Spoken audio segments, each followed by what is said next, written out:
Hi everyone, I am Dr. Archana Sharma. I am a neurologist and I am currently working in Fortis Hospitals, Faridabad.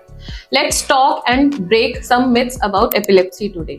सबसे पहला myth कि epilepsy कोई जादू टोना है, भूत प्रेत या किसी ऊपरी साया का चक्कर है. It is absolutely wrong. Epilepsy brain में उत्पन्न होने वाले एबनॉर्मल करंट्स के कारण होती है. एपिलेप्सी बहुत तरीके की होती है.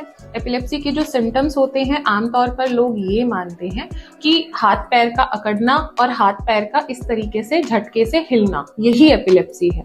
बट एपिलेप्सी और भी तरीके से आती है, जैसे कि कई बार अगर कोई पेशेंट एक जगह टकटकी लगाए देख रहा है, वो भी एपिलेप्सी है. अगर कोई एक हाथ में अचानक से झंझनाहट होती है, चींटी ऐसे चलती है और फिर बंद हो जाती है, वो भी एक तरीके की फोकल एपिलेप्सी है. गर्दन का अचानक से गिर जाना या अचानक से इस तरीके से करंट की तरह झटका लगना, ये भी एपिलेप्सी है. जब हम बात करते हैं एपिलेप्सी के कारणों के बारे में, तो एपिलेप्सी के बहुत सारे कारण होते हैं. वेरी इंपॉर्टेंट रीजन इज कि हेरिडिटरी यानी कि पारिवारिक या फिर जेनेटिक म्यूटेशंस के कारण एपिलेप्सी होती है.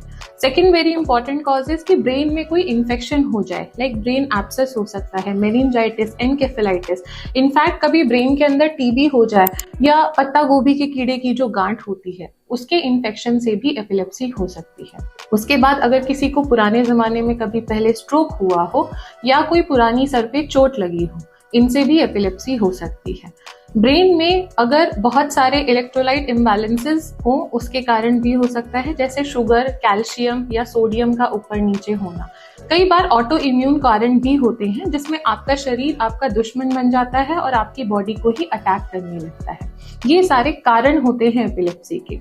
लोगों का बहुत बड़ा मिथ ये भी होता है कि सारे एपिलेप्सी की दवाइयां जो हैं लाइफ लॉन्ग चलती हैं. ऐसा नहीं है. एपिलेप्सी की दवाई का जो ड्यूरेशन है कि वो कितने टाइम तक चलेगी, ये डिपेंड करता है कि उसका कारण क्या है.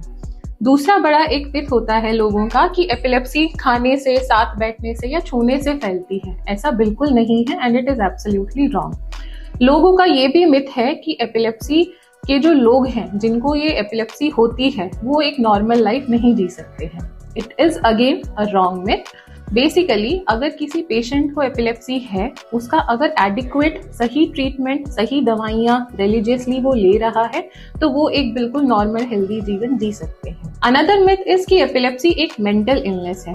हमारे समाज में मेंटल इलनेसेस को लेके वैसे ही बहुत सारे टैबूज हैं. एपिलेप्सी एक मेंटल इलनेस नहीं है. एपिलेप्सी ब्रेन में उत्पन्न हुए करंट के कारण होती है और ये पूरी तरह मैनेजेबल और ट्रीटेबल है.